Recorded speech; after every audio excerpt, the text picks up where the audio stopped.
Hablemos de la película que Pedro Infante no quería hacer No, compórtese, seriecito. Nada de... ¿Eso? y que curiosamente, debido a su muerte, no la vio terminada en el cine. La película probablemente es una de las peores en la carrera de Infante, pues prácticamente se termina dirigiendo él solo. Aníbal es mujer, es Carolina. Por otro lado, el director era totalmente inexperto y la actriz con la que comparte estelar nunca existió como tal una química ni mucho menos entendimiento. ¿Cree usted que a mí me importa si tiene o no tiene novia?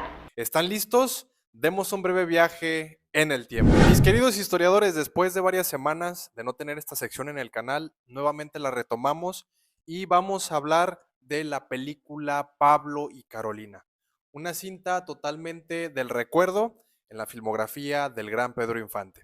Y vamos a revelar diferentes datos muy interesantes y espero que antes de terminar el video lo escuchen con atención e incluso si lo tienen que ver dos veces, antes de que me pongan un comentario negativo, porque vamos a hablar objetivamente de la película. Iniciemos por el principio.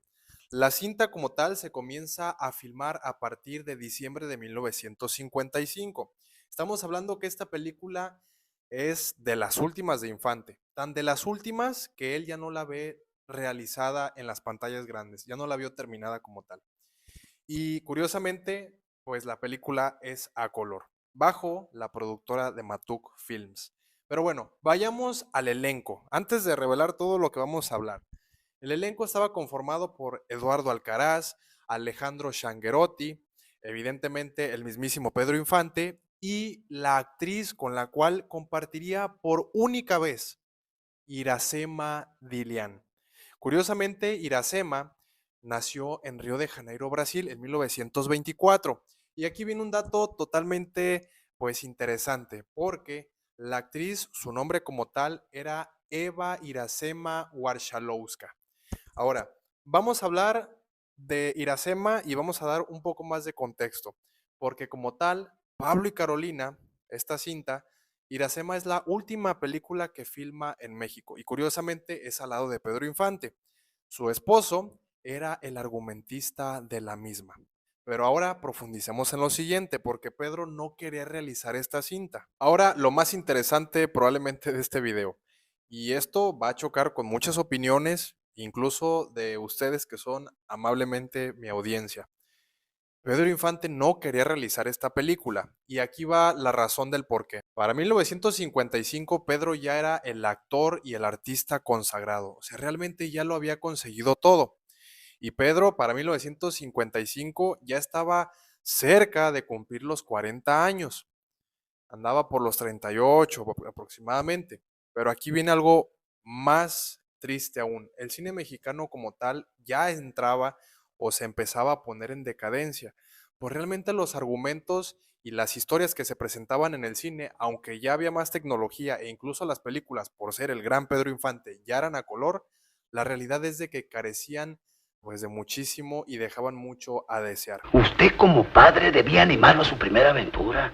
Sí. No me va a decir que no. Ahora, ¿por qué Pedro Infante no quería realizar esta cinta? Número uno, Pedro decía, e incluso lo llegó a confesar en cartas a María Luisa, que ella misma después o años después sacaría a la luz para el público y los fans, es que Pedro pues ya se sentía maduro y él llegaba a confesar que los papeles que le daban como de galán y de mujeriego pues realmente se le empezaban a cansar.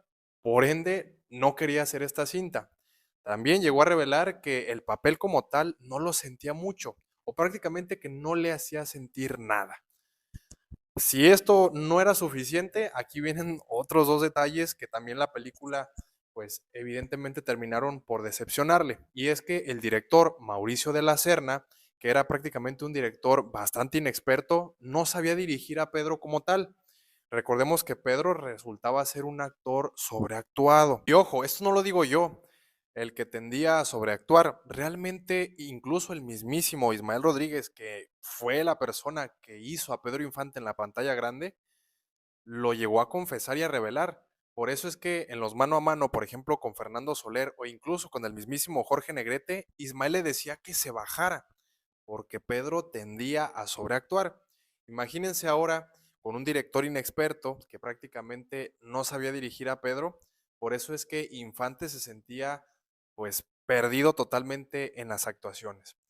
Sin embargo, aquí viene otro dato curioso, pues la actriz tampoco daba mucho, pues realmente en cuanto a dotes actorales, porque no hubo ninguna conexión, como por ejemplo cuando Pedro participó con Silvia Pinal o las películas que llegó a realizar con Lilia Prado.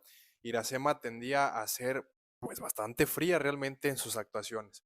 Por ende, la película terminó siendo un fiasco.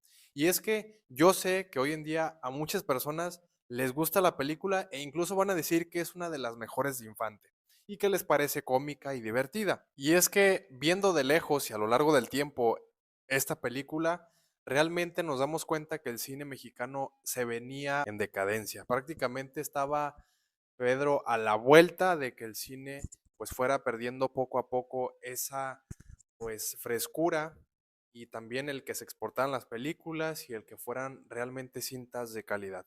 Al final, si analizamos también la carrera de Pedro Infante, es la carrera de alguna manera más afortunada, pues prácticamente Pedro, no hay de otra manera ni cómo llamarlo, nació para ser una estrella y culminó artísticamente en el momento exacto para convertirse en leyenda. Las canciones que podemos rescatar de esta cinta son prácticamente magníficas. Yo me quedo por lo menos con dos, A la orilla del mar y Te amaré, vida mía, del maestro Cuco Sánchez. Pero bueno, mis queridos historiadores, antes de cerrar este video, vamos a revelar una escena y un dato bastante interesante y curioso de esta película. Recordemos que Antonio Matuc era el representante legal de Pedro Infante. Él se hacía cargo de todos los bienes y de todo el dinero que Pedro recibía, para bien o para mal. Y es que relativamente a Infante no le interesaba saber de números ni de cifras, simplemente él le bastaba con recibir su dinero y cobrar a tiempo. Sin embargo, Antonio Matuc, por otro lado, aprovechaba toda oportunidad para explotar la imagen de Infante. Y es que en esta película, Pablo y Carolina no sería la excepción, pues Matuc aprovechó para darle publicidad en una revista de manera bastante discreta. Curiosamente, cuando Carolina deja la carta sobre el escritorio, en una de las escenas donde evidentemente la carta terminaría en las manos de Pablo, en esa escena, en donde deja el escritorio, aparece la revista Life del 19 de diciembre de 1955.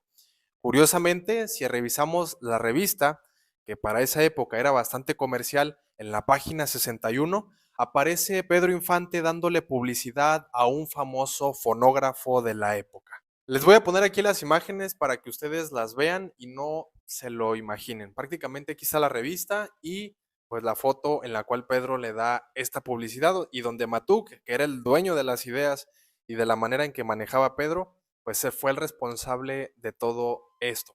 Pero bueno, déjenme por favor en los comentarios si les gusta la película como tal. Realmente es una cinta que en lo particular la veo porque es de Infante, sin embargo no es de mis favoritas porque ya les mencioné las razones. Pero bueno, mis queridos historiadores, les dejo este video. Por favor, déjenme saber su opinión. Los voy a estar leyendo en los comentarios. Esto fue la historia detrás de.